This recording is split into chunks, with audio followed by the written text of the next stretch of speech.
Ya baik, bismillahirrahmanirrahim. Assalamualaikum warahmatullahi wabarakatuh. Baik, saya akan menjelaskan ataukah membacakan ataukah memaparkan materi, yaitu yang pertama, media pembelajaran. Nah, di sini media pembelajaran itu terdapat 3 poin yang harus kita pahami. Yang pertama yaitu pengertian media, dan yang kedua yaitu landasan teoritis penggunaan media pembelajaran. Nah, yang terakhir yaitu ciri-ciri media pembelajaran. Nah, langsung saja kita masuk, yaitu yang pertama yaitu pengertian media. Jadi, secara etimologi, kata media merupakan bentuk jamak dari medium yang berasal dari bahasa Latin medius yang berarti tengah. Sedangkan dalam bahasa Indonesia, kata medium dapat diartikan sebagai antara atau sedang, sehingga pengertian media dapat mengarah pada suatu yang mengantar atau meneruskan informasi atau pesan antara sumber pemberi pesan dan penerima pesan. Media dapat diartikan sebagai suatu bentuk dan saluran yang dapat digunakan dalam suatu proses penyajian informasi. Jadi di sini ada 2 poin yang harus kita pahami ya. Yang pertama itu ada dari kata media itu merupakan dari bentuk jamak dari kata medium, yang kedua yaitu kata medius. Jadi pengertian media ini yaitu adalah informasi dari sumber ke sumber ataukah si pemberi pesan ke penerima pesan. Jadi mungkin itu ya secara singkatnya pengertian media. Jadi adapun secara istilah di sini yaitu secara istilah media mula-mula dikenal dengan alat peraga, kemudian dikenal dengan istilah audiovisual, alat bantu pandang atau dengar. Selanjutnya disebut instructional materi pembelajaran. Dan kini istilah yang lazim digunakan dalam dunia pendidikan nasional adalah internasional media ataukah media pendidikan atau media pembelajaran. Dalam perkembangannya sekarang muncul istilah e-learning ataukah huruf E-nya yaitu merupakan singkatan dari elektronik. Artinya media pembelajaran berupa alat elektronik meliputi CD, multimedia interaktif sebagai bahan ajar offline dan web sebagai bahan ajar online. Jadi di sini menurut istilah di sini yaitu media yaitu meliputi dari kata yaitu meliputi dari kata elektronik yang artinya berupa alat elektronik yang meliputi CD atau ke web.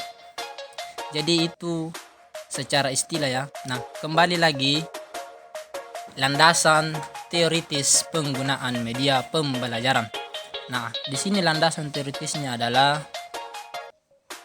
yaitu pengerolehan penggunaan dan keterampilan perubahan sikap dan perilaku dapat menjadi karena interaksi antara pengalaman baru dengan pengalaman yang pernah dialami sebelumnya. Menurut pendapat 13 santriwati, media dan sumber belajar dikutip oleh Ashar Arsyad, ada 3 tingkatan utama modus pembelajaran. Yang pertama yaitu pengalaman langsung ataukah enaktif. Yang kedua adalah pengalaman piktorial atau gambar, dan yang terakhir adalah pengalaman abstrak. Jadi ada 3 poin di sini menurut pendapat 13 santriwati. Sumbernya itu media landasan sumber ada 3 sumbernya, itu yang pertama pengalaman langsung, yang kedua adalah pengalaman piktorial, yang ketiga adalah pengalaman abstrak. Nah, selanjutnya yaitu dari uraian di atas memberikan petunjuk bahwa agar proses belajar mengajar dapat berhasil dengan baik, siswa sebaiknya diajak untuk memanfaatkan semua alat inderanya. Guru berupaya untuk menampilkan rangsangan ataukah stimulus yang dapat diproses dengan berbagai indera.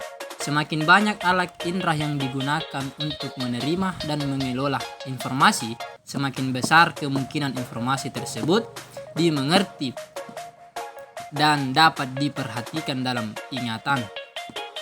Dengan demikian, siswa diharapkan agar dapat menerima dan menyerap dengan mudah dan baik pesan-pesan dalam materi yang disajikan.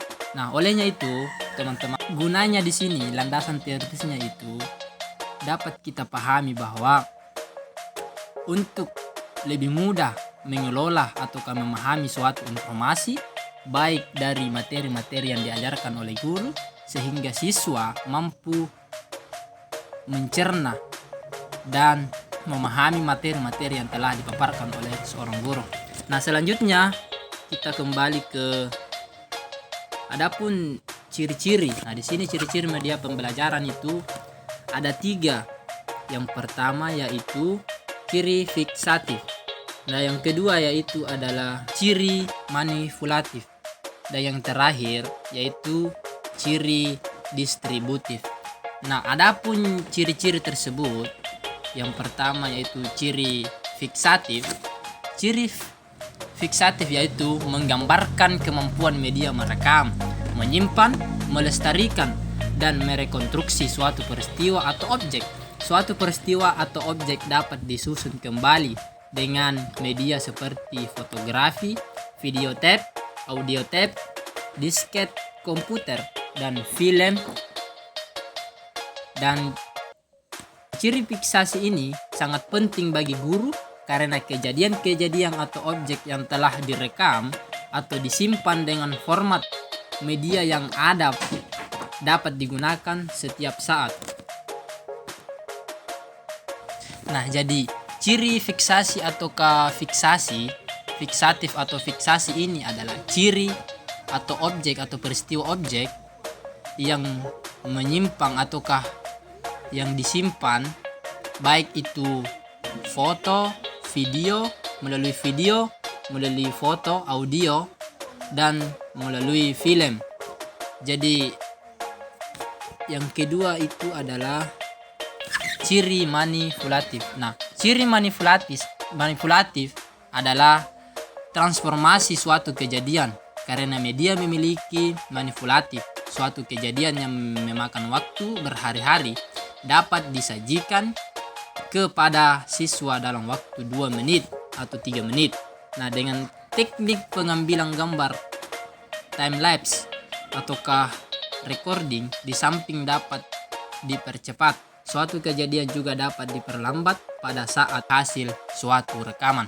Nah, ciri manipulatif ini adalah ciri di mana bisa kita misalkan memiliki yaitu suatu kejadian yang memakan waktu berhari-hari dapat kita sajikan ataukah dapat kita singkatkan dalam melalui video ataukah film menjadi 2 menit atau 3 menit.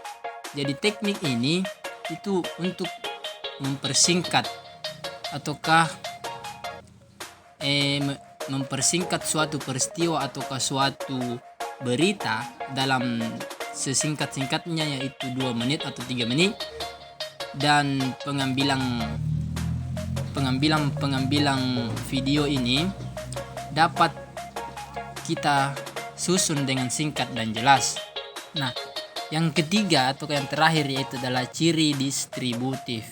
Nah, ciri distributif ini adalah media memungkinkan suatu objek atau kejadian ditransformasikan melalui ruang dan secara bersamaan kejadian tersebut disajikan kepada jumlah besar siswa dengan stimulus pengalaman yang relatif sama mengenai kejadian itu. Distributif media tidak hanya terbatas dalam satu kelas saja, tetapi dapat disebar seluruh penjuru tempat yang diinginkan kapan saja.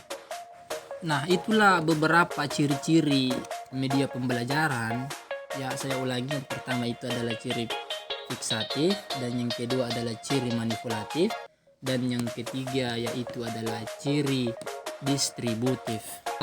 Kesimpulannya yaitu media pembelajaran merupakan video pembelajaran tentang materi elektronik dan non-elektronik memberikan pemahaman siswa dalam memahami materi elektronik dan non-elektronik, sehingga siswa secara sendirinya akan lebih mudah dalam membedakan suatu larutan bersifat elektronik dan suatu larutan bersifat non-elektronik. Tidak hanya membedakan, tetapi juga dapat memahami sifat, contoh, dan penerapannya dalam kehidupan sehari-hari. Dengan adanya media pembelajaran akan memberikan kemudahan bagi guru dalam menyampaikan materi dan manfaat bagi siswa dalam memahami materi pembelajaran. Nah, mungkin itu saja teman-teman yang sempat saya sampaikan atau saya bacakan, atau lebih tepatnya saya paparkan. Mudah-mudahan bermanfaat dan senang bisa berbagi ilmu, dan mohon maaf atas segala kekurangan karena kami atau saya adalah manusia biasa yang tak luput dari kesalahan dan dosa. Demikian, dan saya akhiri dengan ucapan Assalamualaikum warahmatullahi wabarakatuh.